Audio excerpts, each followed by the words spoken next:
Hello les bouquineurs et bouquineuses, aujourd'hui on se retrouve pour un petit vlog lecture.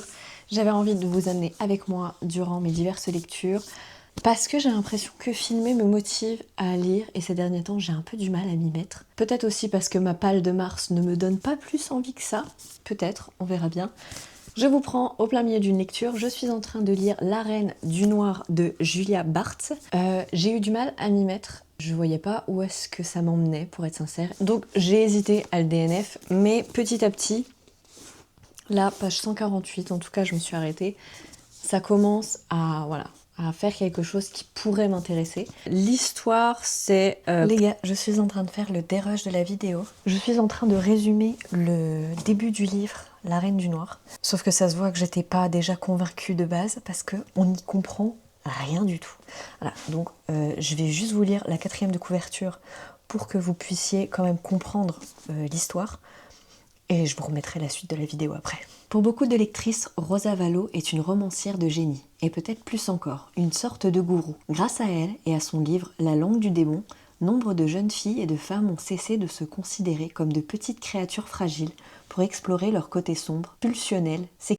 Ainsi, quand la grande prêtresse du roman d'horreur féministe décide d'offrir à 5 d'entre elles un séminaire d'écriture dans son manoir de Blackbird, les candidats affluent. Peu importe que Valo soit une figure controversée et que l'endroit traîne une sinistre réputation, lorsqu'elle est sélectionnée, Alex, une jeune autrice, y voit la chance de sa vie. Mais quand Rosa Valo décide d'instaurer une compétition acharnée, les tensions sont rapidement exacerbées entre les concurrentes. Jusqu'au jour où l'une d'entre elles disparaît. 5 femmes enfermées dans un manoir isolé, jouet d'une romancière manipulatrice. Ce qui est pas mal pour Alex, c'est qu'elle a le syndrome de la page blanche depuis plus d'1 an, depuis que son amitié avec sa meilleure amie s'est terminée de façon un petit peu bizarre pour être sincère. Sauf que pas de chance, cette fameuse meilleure amie va également se retrouver dans ce séminaire. Donc va falloir qu'elle se supporte et va falloir que ça évolue en bien ou en mal. Peut-être que ça va les aider à écrire un roman digne de ce nom. Donc pour l'instant, je doute un petit peu encore de cette lecture, même si je commence à m'y mettre, à me sentir un peu plus dedans. Je sais pas si je vais l'apprécier, je sais pas si je vais le continuer, je sais pas si... je ne sais pas. Donc on va voir ça pendant ce vlog, puis en espérant que j'arrive également à avancer sur ma palle. Donc c'est parti, je vous emmène avec moi.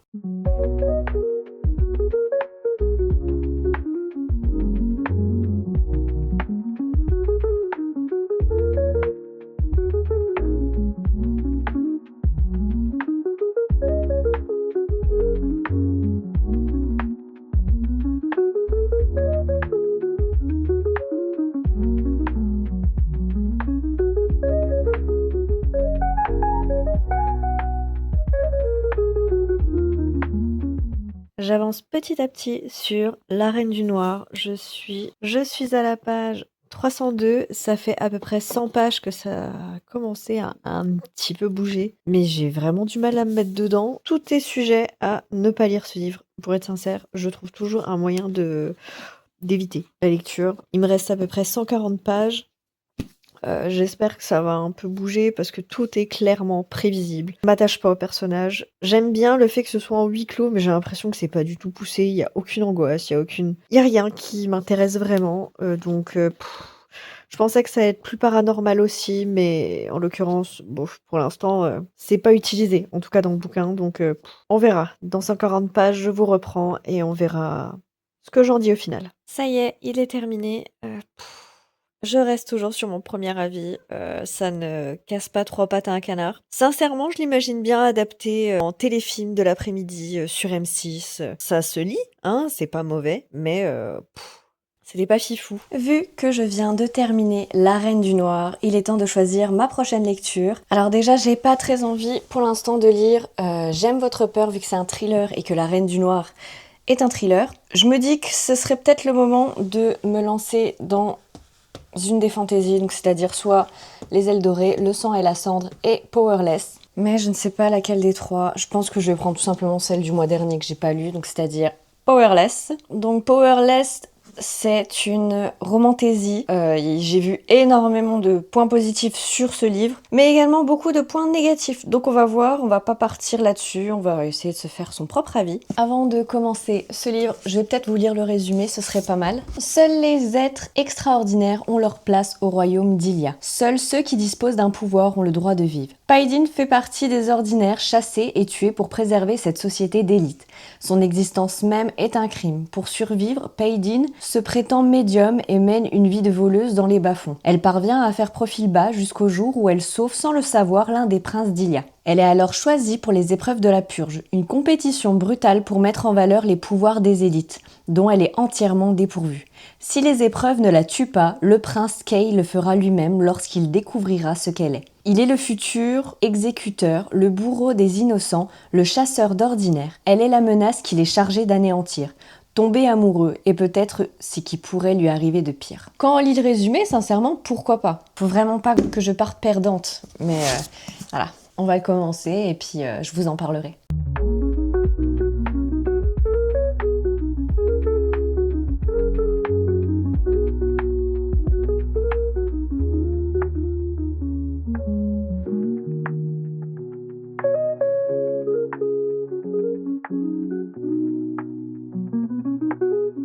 J'avance un petit peu dans ma lecture, je suis arrivée à la page 154. Ça se lit, sincèrement, ça se lit, je suis même étonnée, sachant que je traînais beaucoup les pieds pour lire Powerless.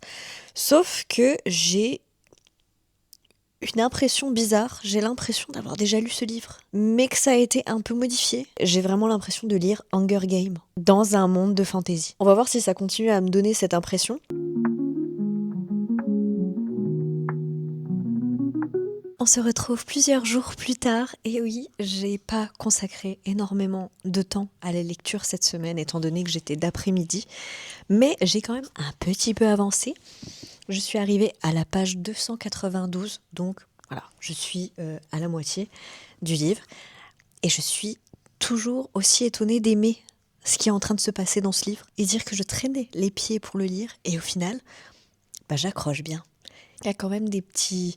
pas des références, mais des inspirations par rapport à Hunger Games.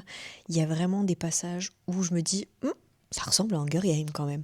Mais ça fait pas plagiat, ça fait pas copier-coller. C'est ceux qui connaissent Hunger Games voient la ref. Donc en tout cas, je vais essayer d'avancer durant cette nuit pour avancer sur ma lecture. J'aimerais bien le finir, mais faut pas rêver, hein. Je ne pense pas y arriver.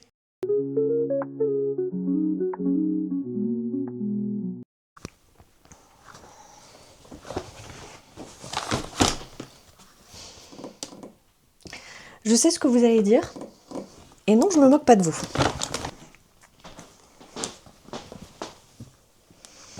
J'ai peut-être un petit peu craqué, un petit peu. J'ai décidé d'aller acheter les 3 livres pour le mois de mars, sauf que déjà ce n'est pas les 3 livres que j'avais prévus, et en plus j'en ai acheté 4. Alors je vais vous les montrer, parce que pourquoi pas, hein. J'ai craqué pour le tome, je crois que c'est le tome 05 de Ashes Falling for the Sky. Il était dans ma liste, je l'ai vu, je l'ai acheté, j'ai craqué, voilà. Ensuite, un livre que je ne connaissais pas et que je n'ai pas vu passer sur tout ce qui est réseaux sociaux du monde littéraire, La mémoire des vaincus. Encore un livre magnifique, n'est-ce pas ? J'ai eu le coup de cœur quand je l'ai vu, vraiment il est magnifique, et le speech derrière m'a donné envie. Alors c'est une fantaisie, oui, j'ai dit quand même très souvent qu'il fallait une bonne fantaisie pour me convaincre d'en lire d'autres, mais vu que Powerless est en train clairement de changer la donne, je me suis dit soyons fous, et c'est aussi pour ça que j'ai acheté le tome 3 de la saga Powerless. J'ai le tome 2 dans la bibliothèque, et je me suis dit il faut finir quand même la saga, et vu que je suis en train de le lire actuellement, Powerless, le tome 1, et que j'apprécie beaucoup, il fallait l'acheter, il fallait se lancer, donc le voici.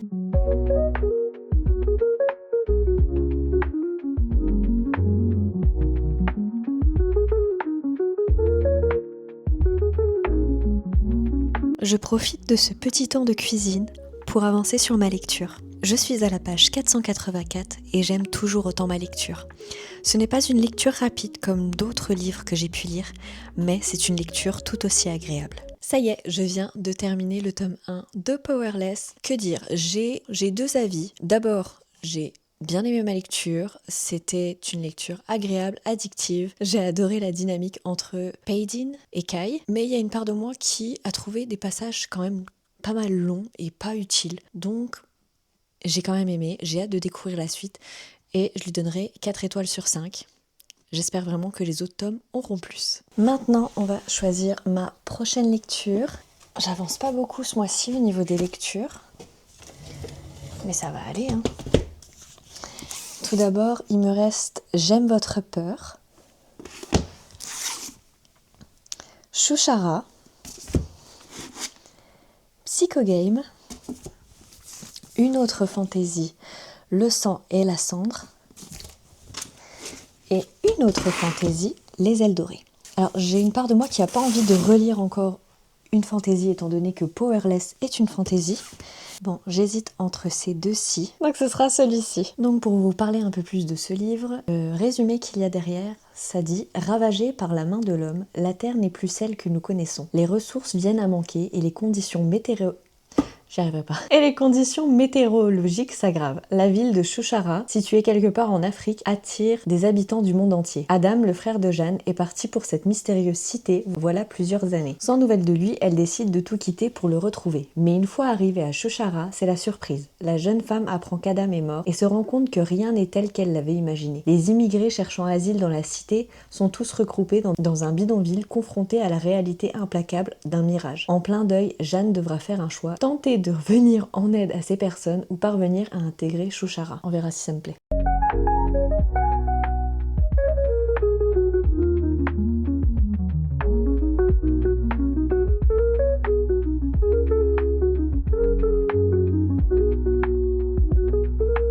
Cette nuit, j'ai terminé Shushara. Je suis très partagée sur cette lecture. J'ai eu la sensation qu'il y avait certains passages très longs et d'autres qui sont allés trop vite. Je me suis pas attachée au personnage principal qui s'appelle Jeanne. J'ai pas aimé nécessairement ce livre. L'univers était bon pourtant, c'était vraiment intéressant. Mais dès qu'il y avait une histoire, c'était fini. Ça me donnait plus envie. Je l'ai quand même terminé. Je suis même restée sur ma faim parce que j'ai l'impression que ce livre n'est pas terminé. Prochaine lecture, Les ailes dorées. On va le déballer ensemble.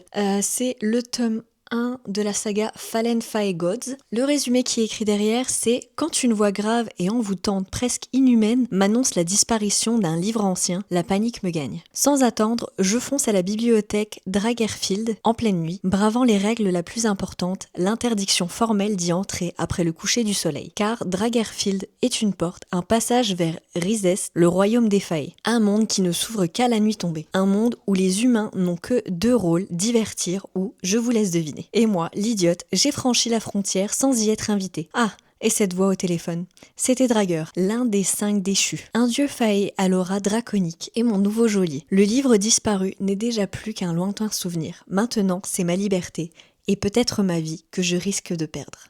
Pourquoi pas ?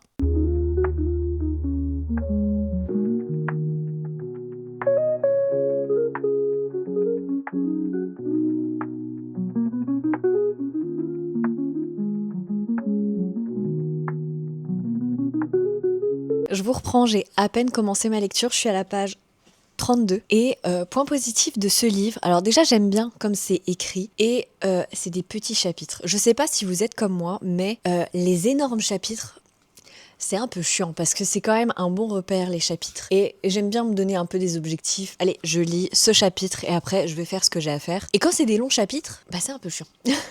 Et là en l'occurrence c'est des petits chapitres. Là on suit donc Morgane, une bibliothécaire qui travaille dans une bibliothèque un peu spéciale parce qu'il n'y a aucune personne qui vient emprunter des livres la journée. Les gens viennent la nuit. Alors déjà c'est un petit peu bizarre, hein, soyons sincères. Et là je suis au passage où elle retourne dans la bibliothèque au plein milieu de la nuit parce qu'un livre a disparu. Sauf que la bibliothèque, il y a une fête qui est en train de s'y passer, une fête comme un bal quoi. Donc elle trouve ça déjà bizarre. Je me suis arrêtée là. J'avance petit à petit sur ma lecture. Petit trigger warning pour cette lecture-ci. Ne la lisez pas si vous êtes un peu prude. Si tout ce qui est en rapport avec le smut, ou voilà.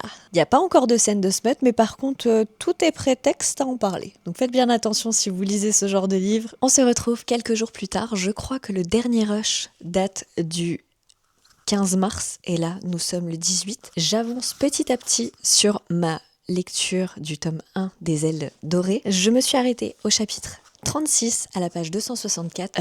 J'aime ma lecture, mais c'est vrai que j'ai du mal quand même à lire en ce moment. Là, on retrouve Morgane qui est dans le royaume Riset, l'univers Riset, je sais pas trop comment on dit, qui a été amené dans ce royaume par le dieu soleil Draguer, qui est un dragon et qui peut donner une forme humaine. Et elle doit retrouver le traître qui a volé un livre dans la fameuse bibliothèque Drakerfield. Sauf que il y a un lien qui les unit avec Draguer alors qu'elle c'est une humaine. Peut-être qu'on va découvrir que ce n'est pas tant une humaine que ça. Là, je vais aller commencer le dérush de cette vidéo.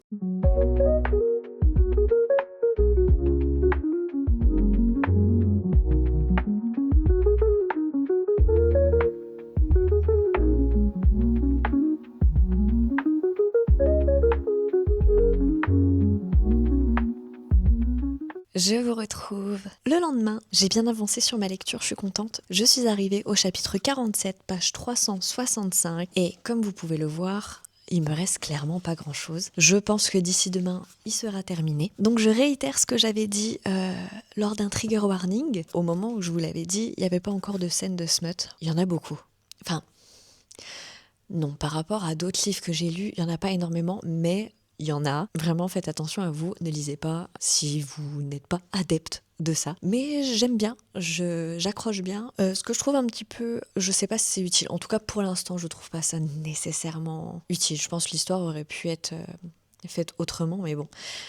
Ils l'ont mis dans une université pour toutes les créatures qu'il y a dans l'univers, dans cet univers Riset, dans cette université. Et vu que c'est la petite protégée de Draguer, il y a des gens qui veulent s'attaquer à elle. Alors c'est bien parce que elle va apprendre à combattre, elle va apprendre à connaître l'univers. Donc c'est bien aussi parce qu'on apprend à connaître l'univers qui est Riset. Mais je suis pas sûre que c'était utile. Je pense qu'il y avait d'autres manières de faire. Sinon j'aime bien. J'aime bien l'histoire, elle se lit bien. Donc il me reste plus qu'une 50aine de pages. On approche de la fin. J'ai officiellement terminé le tome 1 des Ailes dorées. Je suis étonnamment surprise. J'ai bien aimé ma lecture. C'est pas transcendant, c'est pas un coup de cœur, mais ça a été une lecture très agréable. Ça s'est terminé sur une situation qui donne envie de lire la suite. Donc j'achèterai le tome 2. Je sais pas si ça va être une grosse saga ou si ce sera une duologie, une trilogie. Une trilogie. Je sais pas si ça va être une duologie ou une trilogie, mais je peux que vous le conseiller. C'est comme ça que se termine ce vlog lecture. On peut dire qu'il est un peu sous le signe du chaos quand même. J'ai eu 2 lectures pas top et 2 lectures qui sont ok, et en plus, ce sont les fantaisies. Qui l'eût cru que ce seraient les fantaisies qui remonteraient un peu le level de cette vidéo. J'espère que cette vidéo vous a plu. N'hésitez pas à laisser un like, un commentaire et pourquoi pas partager si le cœur vous en dit. Je publie une vidéo tous les dimanches à 16h. Et d'ici là, je vous souhaite de bonnes lectures. Salut!